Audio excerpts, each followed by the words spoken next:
Yes, you heard that right. Pear. Pear, as in the tree fruit pear.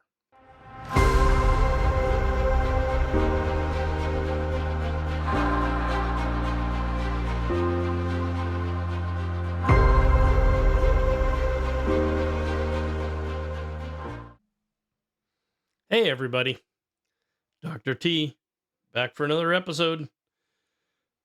Tonight's theme is going to be a classic with an odd twist. The beer tonight is a very, very classic style beer. The beer tonight is from Floating Feathers Brewing in Mill Hall, Pennsylvania. And it is a Pilsner, super classic style of beer. But their Pilsner is a pear Pilsner. Yes, you heard that right. Pear. Pear, as in the tree fruit pear. Let's talk about the brewery a little bit first. Mill Hall is a little town in central Pennsylvania, up in the mountains, that, well, if you can call them Pennsylvania mountains. And if you're from Colorado, they're not mountains, but for us, they're mountains. Their goal as a brewery is to revitalize our sleepy mountain town of Mill Hall into a great place to live and raise a family. That's pretty noble.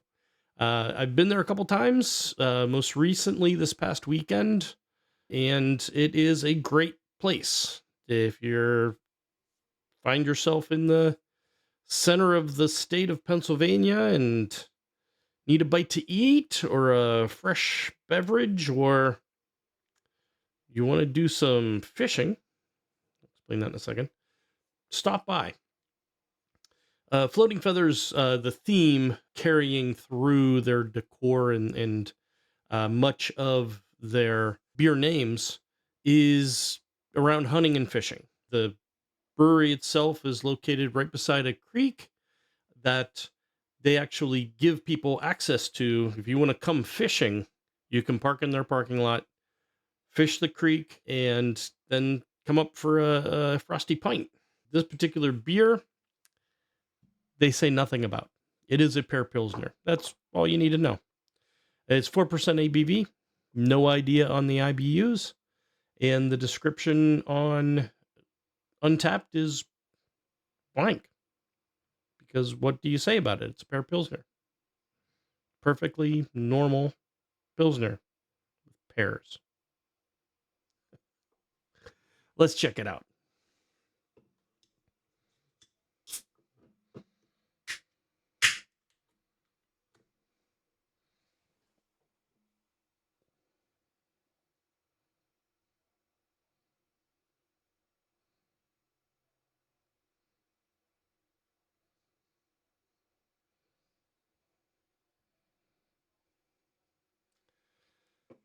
Well, it's certainly what you expect from a Pilsner. It is a beautiful golden color, big white fluffy head, fairly quickly dissipating.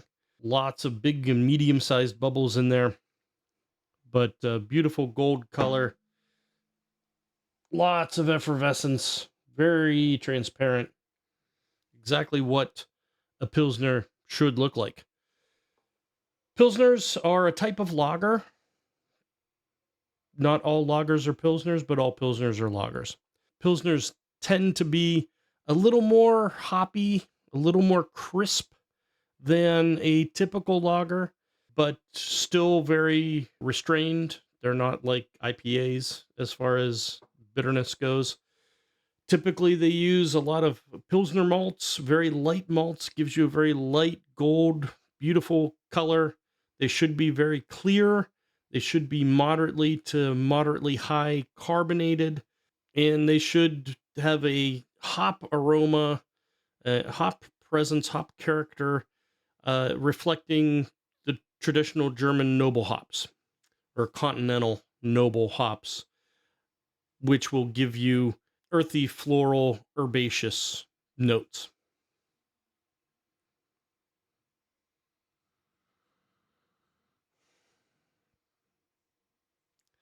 Going right in, right up front is the pear.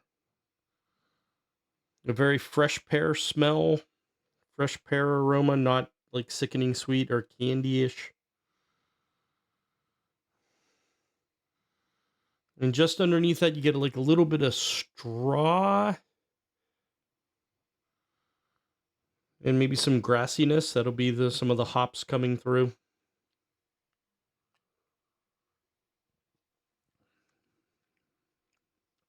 Hmm. You get a nice juicy pear flavor from beginning to end, but right in there with that is a nice fresh bread malt backbone and a little bit of earthy, almost spicy hops. Not overpowering at all. Definitely, first and right up front is the pear. The pear goes all the way through. Very refreshing. I expected just maybe a little more hop presence on the back end to balance that out from a Pilsner. More like a pear lager, but pear Pilsner, you got the alliteration. It sounds better. But this is very tasty and very sessionable, very easy to drink. Super refreshing. Yeah, I would drink that on a hot day all day long. But what do we pair with this? And I told you what the theme is. Classics with a twist. So what I looked at was give me like the quintessential classic rock band. When you say classic rock and ask people to list classic rock bands, I'm sure this band would come up easily in their top 10s. Maybe not top 10 favorite classic rock bands, but when you think of prototypical classic rock band, the Rolling Stones gotta come to mind. But the Rolling Stones had a very, very long career. And in that long career, put out a lot of music. And among some of that music is some music that you just would not expect from the Rolling Stones. And tonight we're going to look at one of those songs. Just like you would not expect pear in a very traditional classic Pilsner beer. The song 2000 Light Years from Home is definitely not what you would expect from the Rolling Stones. Stand by. All right, folks. Rolling Stones, 2000 Light Years from Home. This is from 1967 album, their Satanic Majesty's Request. Mick Jagger reportedly wrote while he was in Brixton prison following conviction for a drug charge in June 1967. Perhaps he was still a wee bit stoned when he wrote these lyrics. You be the judge.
Not quite what you were expecting from the Stones, was it? So it was from their 1967 album, Their Satanic Majesty's Request. It was also released as the B-side to She's a Rainbow. This song did actually have a little bit of chart success somewhere in the world. Oddly enough, this song went to number 5 in West Germany. Yes, West Germany. It was so long ago that there was an East and West Germany. But it's a catchy song. It's definitely a departure. This album, as you saw, while it did sell, it was widely panned as an attempt to copy the Beatles' Sgt. Pepper's in its psychedelic bent. It was definitely a departure from the normal blues-driven rock of the Rolling Stones, and they pretty quickly returned to those roots with the next album, which was Beggar's Banquet, which was great. The song's good, though. I got to admit, I like the song. It's fun. It's catchy. It's definitely singable. Like this beer. It's good. Not what you expect. Then again, the Stones aren't exactly what you expect when you drill down into it. Were amazingly savvy business people in a way. You saw in the video all the things they'd achieved career wise, but they actually had to, at one point, flee England because the people that they had relied on to handle their finances hadn't paid taxes for 7 years. They basically left England. They from that day forward, they could no longer uh, have their primary residences in England to avoid the tax liability. They actually then set up a holding company called the Promo Group that was based jointly in the Netherlands because the Netherlands doesn't tax royalties, and the Caribbean. And reportedly, from that point on, they paid about 1.6% on their revenues as a band in taxes. So, pretty smart. Some people may say that's really smarmy, but the avoidance of taxes is, as long as it's legal, is, a noble, self-preserving pursuit. But it was a good song nonetheless. If you like what I'm doing here, give it a thumbs up, subscribe. When you subscribe, hit the notification bell because I'm putting out new content all the time. I wouldn't want you to miss it. But more importantly, leave me a comment.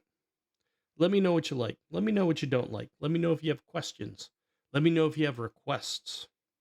Let me know if you have challenges because I am unbeaten in challenges. But most of all, say hi. I will say hi back. But until then, keep drinking.